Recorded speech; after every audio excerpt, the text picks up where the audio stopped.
नमस्कार, हम डॉक्टर सपुंटी आपके लिए आया हूँ न्यूज़ एंड व्यूज़।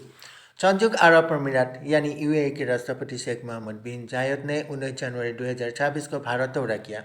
सरकारी बयान में इसे ऐतिहासिक मित्रता कहा गया। आज के इस वीडियो में हम यूएई राष्ट्रपति के भारत दौरे का एक गंभीर आलोचनात्मक और वास्तविक विश्लेषण करेंगे। यह दौरा इतना महत्वपूर्ण क्यों है? यह दौरा ऐसे समय में हुआ है जब अमेरिका का मध्य पूर्व में प्रभाव कम हो रहा है, चीन आक्रामक रूप से आगे बढ़ रहा है, यूरोप आर्थिक संकट से जूझ रहा है और भारत एक उभरती वैश्विक शक्ति बन रहा है। यूएई के लिए सिर्फ तेल पर निर्भर रहना अब संभव नहीं है। भारत के लिए पश्चिम एशिया ऊर्जा, व्यापार और प्रवासी सुरक्षा के लिए अहम है। इसीलिए यह दौरा प्रतीकात्मक नहीं बल्कि रणनीतिक मजबूरी है। पहले भारत यूएई संबंध का मतलब था यूएई तेल बेचेगा, भारत खरीदेगा। अब तस्वीर बदल रही है। ये रिश्ता अब स्ट्रेटेजिक पेट्रोलियम रिजर्व, नवीकरण ऊर्जा, ग्रीन हाइड्रोजन, भविष्य की ऊर्जा साझेदारी बन रहा है। भारत ऊर्जा क्षेत्रों में विविधता ला रहा है। यूएई तेल के बाद के भविष्य की तैयारी कर रहा है। यह निर्भरता नहीं बल्कि आपसी सुरक्षा रणनीति है। कॉम्प्रिहेंसिव इकोनॉमिक पार्टनरशिप एग्रीमेंट समझौते के बाद यूएई भारत का बड़ा निवेशक बन रहा है।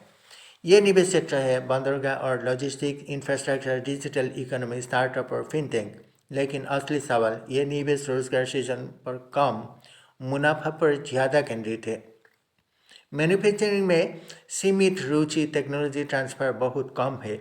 भारत को पूंजी मिलती है, यूएई को मुनाफा और नियंत्रण मिलता है। यह साझेदारी है पर व्यापारिक शर्तों पर। एक बड़ा लेकिन चुपचाप हुआ बदलाव है। यूएई अब पाकिस्तान केंद्रित नीति से हट रहा है। भारत पाक को अलग अलग देखने का नीति लिया है। आतंकवाद पर भारत के रुख को समर्थन करता है। कट्टरपंथ के खिलाफ साझा चिंता है। लेकिन याद रखें, यूएई का समर्थन भावनात्मक नहीं, व्यवहारिक है। हित बदले तो रुख भी बदल सकता है। Bharat UAE India middle east Europe economic corridor IMEC के अहम स्तंभ है।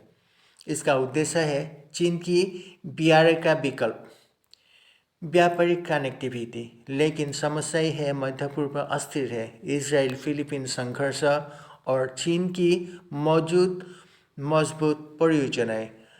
IMEC एक मजबूत विचार है पर जमीनी छत से चुनौतीपूर्ण है। रक्षा सहयोग का हकीकत क्या है? इस क्षेत्र में बात होती है सैन्य अभ्यास, रक्षा सहयोग, खुफिया साझेदारी पर बात हो रहा है, पर वास्तविकता कोई बड़ा रक्षा तकनीक ट्रांसफर नहीं हुआ है। यूएई आज भी अमेरिका और यूरोप पर निर्भर है। भारत अभी प्राथमिक रक्षा साझेदारी नहीं है। भरोसा बढ़ रहा है पर गहराई सीमित है। यूएई में 35 लाख से अधिक भारतीय रहते हैं। सकारात्मक रूप से यूएई नेतृत्व भारतीय योगदान को स्वीकारता है। श्रमिक परिस्थितियों में सुधार लिया है, लेकिन कानूनी अधिकार सीमित है। आर्थिक संकट में असुरक्षता। छवि अच्छी है परंतु संरचना कमजोर है। यूएई भारत में वास्तव में क्या चाहता है? ये स्पष्ट रूप से यूएई भारत को देखता है एक विशाल और स्थिर बाजार के रूप में। तेल के बाद के भविष्य की गारंटी, अमेरिका चीन के बीच संतुलन और दीर्घकालीन आर्थिक सुरक्षा। भारत यूएई के लिए सिर्फ दोस्त नहीं, भविष्य की योजना है।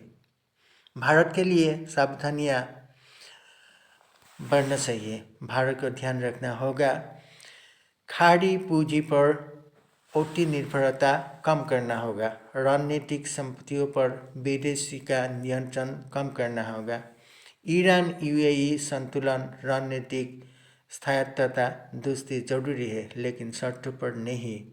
यूएई राष्ट्रपति का भारत दौरा रणनीतिक रूप से महत्वपूर्ण है, आर्थिक रूप से लाभदायक, लेकिन अभी परिवर्तनकारी नहीं है। यह भावनात्मक रिश्ता नहीं, हित आधारित साझेदारी है।